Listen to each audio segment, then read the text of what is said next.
Hello, welcome back. Today we are going to look into some stories about Roommates from hell.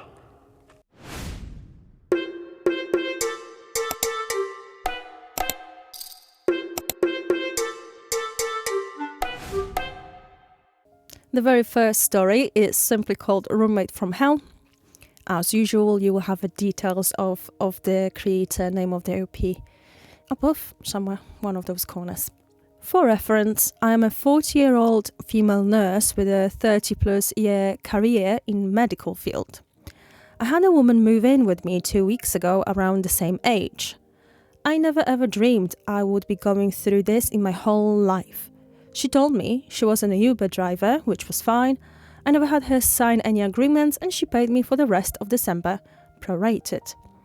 The next day after she moves in, I knew something bad was going to happen. Her behavior right off was paranoid schizophrenia. A big claim to make? Straight away diagnosis? Let's see what led to that conclusion. I live in a small gated, nice, safe condo community. She proceeds to put up a Ring camera at the front door. Did not give me access to it. Being the nice, naive person I am, I didn't say anything for a day or so. Then she puts a camera in the living room. At this point, I'm getting super uncomfortable with her being in my condo. Okay. Wow. First of all, it's your place and you subletting to her, so if anything, she should be asking for permission if she can put a camera, let alone one in the living room. That would make me so uncomfortable. Like I was under surveillance all the time. All of this is going on while I'm trying to work and see 40 plus patients at the hospital I work at. I text her while I was at work and asked her to take the camera down. When I get home from work, I saw that she had taken the living room cam down, but not the Ring door cam. After the incident, things get weird. She asked me, "Did you have people over last night?" I said, "No, why? The door Ring cam is still up. Wouldn't she know if I had people over?"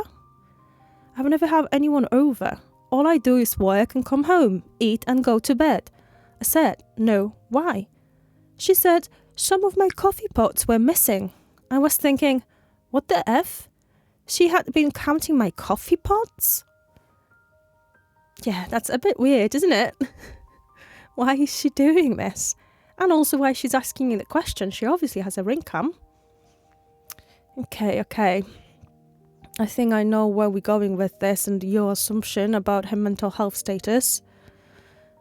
I told her I have and sorry, I'm not Googling it, and I'm gonna probably butcher the name of the brand. Keurig? At work, which I do, and took some to work with me. I'm wondering why I have to explain everything to this woman. She's making me super uncomfortable in my home. Then she starts avoiding me and not being home when I get home from work. Like it's obvious. She keeps her door closed at all times. My landlord had me do a background check on her the day she moved in, which came up clear. But he said sometimes there will be pages missing, and that's where the trouble starts. What do you mean pages are missing? It's not the purpose of DBS check to find anything strange about the person. Obviously, if she was never prosecuted for anything, it's not gonna show up, so DBS check might not be good enough for scenarios like this.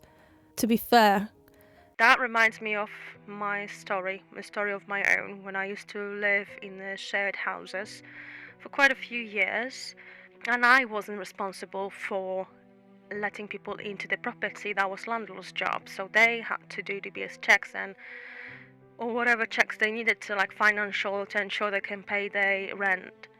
So the last house I ever lived in, shared one, I was pretty happy with. I had my ensuite bedroom. I could lock my door from the inside. Two other men who lived with me, they were of different nationality. I can't remember where they're from, but they were very, very nice, always very sweet, wouldn't let me do a thing. If I was taking bins out or anything like that, they would just do it for me. And I think, if I remember correctly, yes, they were working nights, so we hardly were crossing paths, sometimes over the weekends. And because of the language barrier, we didn't communicate much. But they were always smiley, nice, kept to themselves. And they were significantly older than me. And that one day, another man was let into the house who lived pretty much in the attic just above me. Then I was in my room and I could hear that landlady is showing him everything, where the bathroom, the communal bathroom is, which I was never using because I had my own, who lives where, and then obviously showing him his own room. And as soon as she left the house, the very first thing I could hear is him just grabbing my door handle, and I'm like, what are you doing? Clearly, landlady must have told you that I live here. Why you feel like you can just walk into my room? Good job I always lock it. So that was the very first red flag I didn't like. And then another day, I was asleep and I worked 9 to 5. And I think it was about 3 a.m. in the morning. And in the British houses you have to have like fire doors there, so they like really on a spring, and if you let them go they just slam. And because he lived in the attic, he had a door like that, and oh my god, he was just jamming that door, like slamming like crazy, loud, waking me up, never trying to be gentle going upstairs or anything. He would just stomp up the stairs, waking up the whole house. So that was unnerving already, because I couldn't even have a full night's sleep because of that man. And bear in mind, he was middle-aged as well, so completely not adjusted and not thinking about anybody else. And when I happened on rare occasions to meet him in the kitchen, he would always ask me strange questions, like way too personal. I felt like I'm being interrogated, and it made me very uncomfortable. And until something like really, really crazy happened, and it was all of that in a very short period of time, that was just the last drop. And I decided I need to get out of this house as soon as possible. And later on I was engaging in a fight with that landlady, saying, well, why do you force me to pay the rest of my rent when you're inviting dangerous people to the house, where police comes in and I have to engage with them? And when I got in touch with you, you were just so not bothered whatsoever, didn't care whatsoever about safety of people who were renting the house from you. I think we agreed on some kind of partial payment eventually, but never again. After that I was very lucky to have a little annex to my landlord's house, and it was good. So yeah, it can be dangerous if you don't do decent checks on people, even just to engage in a simple conversation. If I was ever a landlady, I would feel morally obliged to check as much as I can on those people.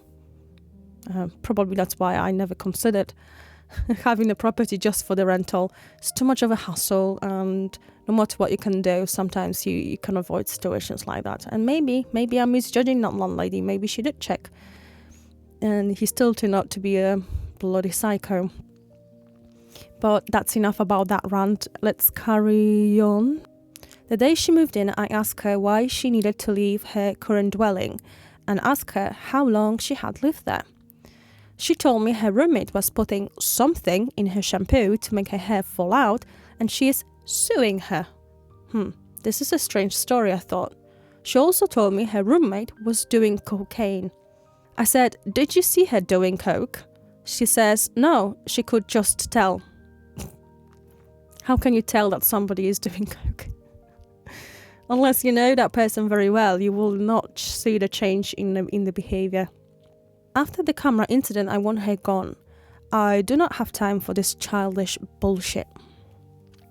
Honestly, I completely don't blame you. What did you say, OP?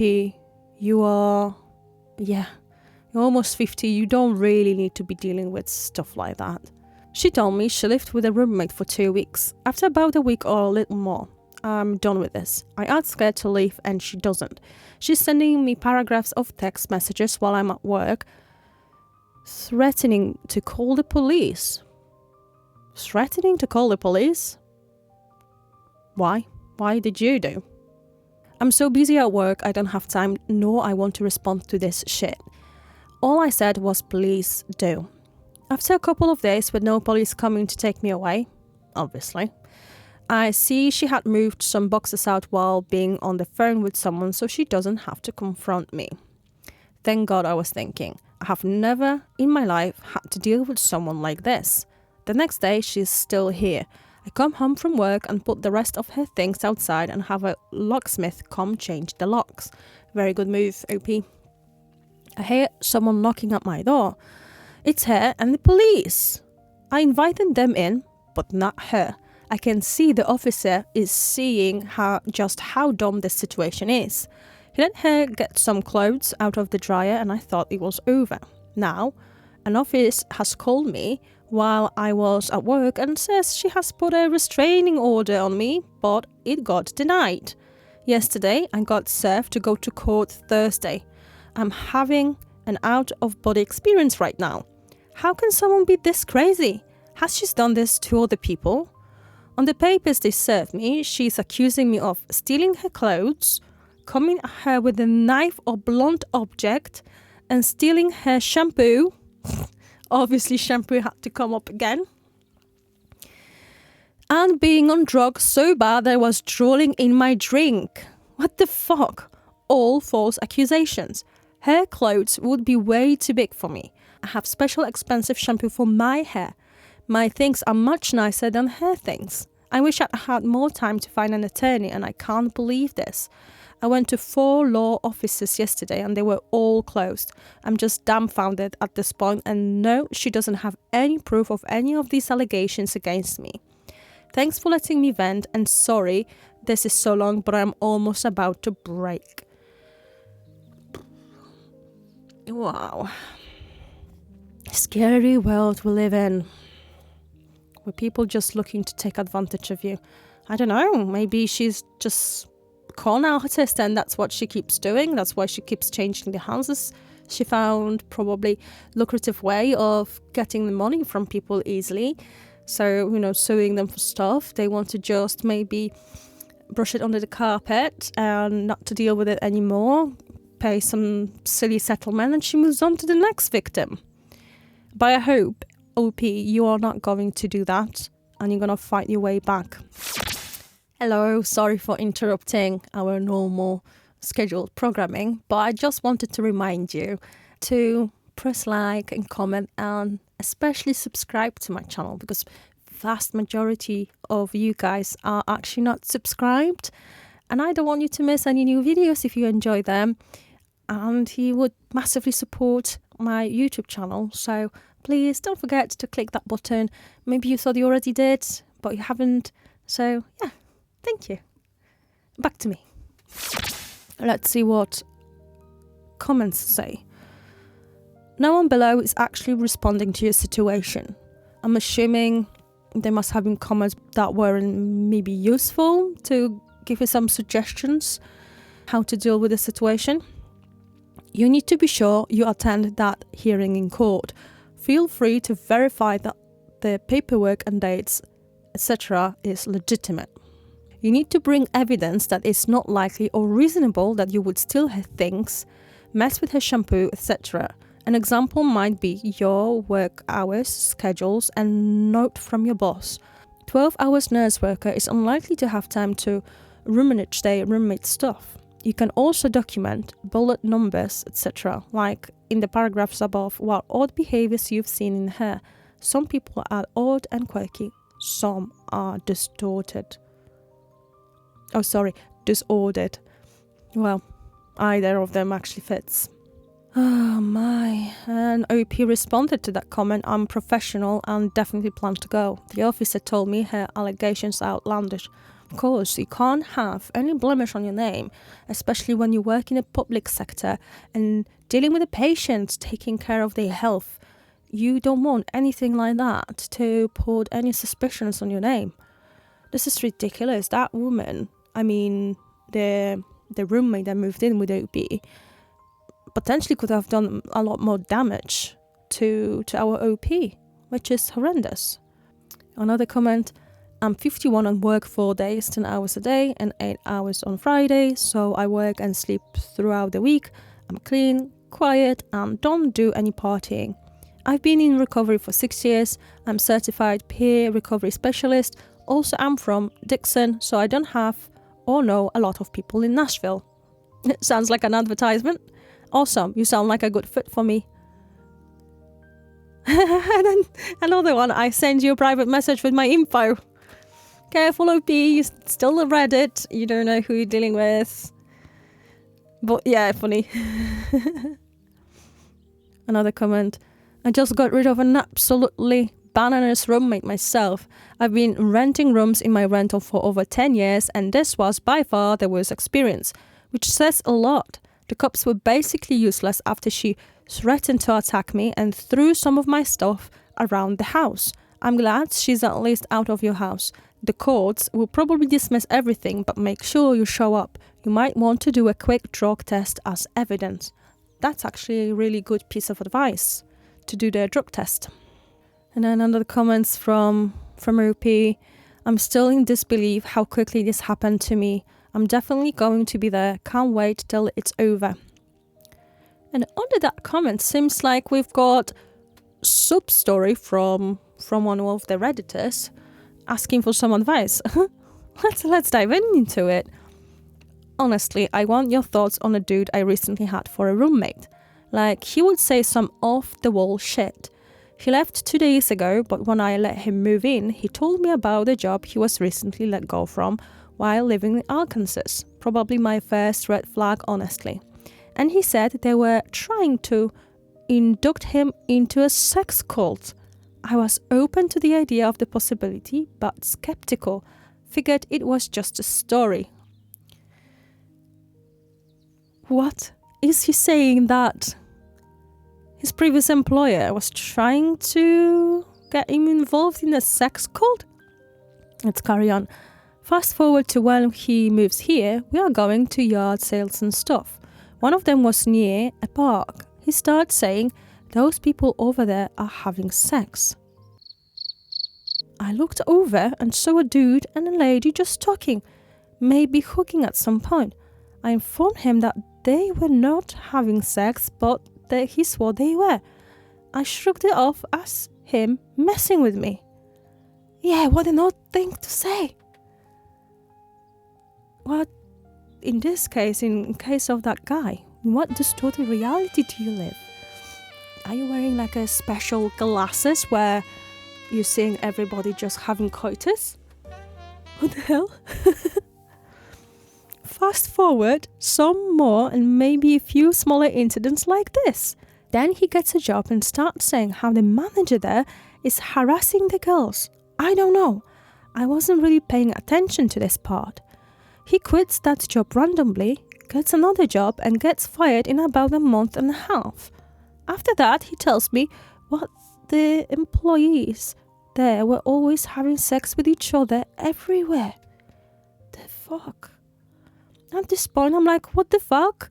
No, they were not, dude. Chill. Maybe, I don't know. He never had sex or sexual education and he thinks when man and a woman are talking, they're actually copulating? What's going on? After that, he starts mentioning that some of the dudes there were rubbing their balls on him. Also says he should have banged the girl giving him a ride, but wasn't sure he should. Which I guess dude says that sometimes. That one was pretty normal, in my opinion, but still weird to say at the time. No, it wasn't normal whatsoever. I can't imagine just giving some random dude from work who just started working with us and I'm giving him a lift and he thinks that's an invitation to have sex with me. What the hell? I honestly have never knew anyone that acts like this. Like, I know there is something mental going on there, but I have no idea what.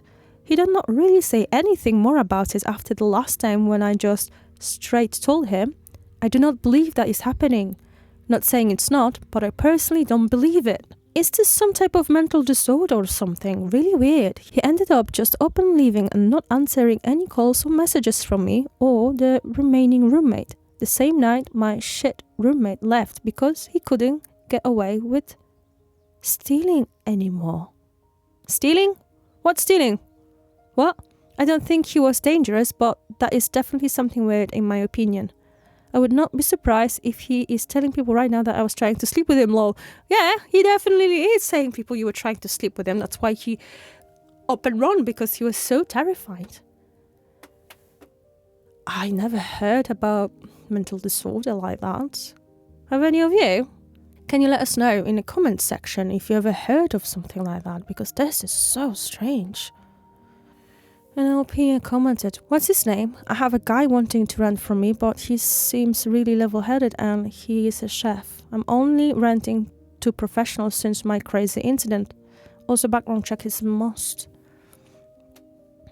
I don't know if OP shared anywhere where she's from, because this one post turned into the circle of support and also advertisement board to find flatmates. And then that person who left that really lengthy comment said, to be honest, even though he left the way he did, I don't really want to name drop unless there is a chance that it's him. The person you're speaking with is certainly not him, though I can't guarantee that. Roommate is still on the Greyhound as far as I know, and he's going back to live with his mom and dad in Arkansas. So unless you're his mom, I think you have nothing to worry about, at least in that area. You never know how corrupted his brain is. Maybe even mom is not safe. Hopefully this person works out for you. Fingers crossed. On a side note, I guess I'm also going to see if I can fill this room up, since I don't want any roommate who still lives here to be burdened. Not completely sure if I will yet. Might just eat the 880 and the room needs some major detailing.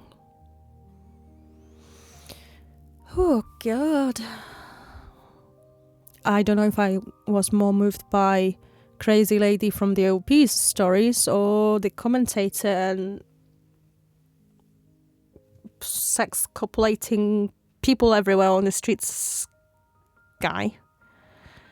Wow. That's really, really crazy.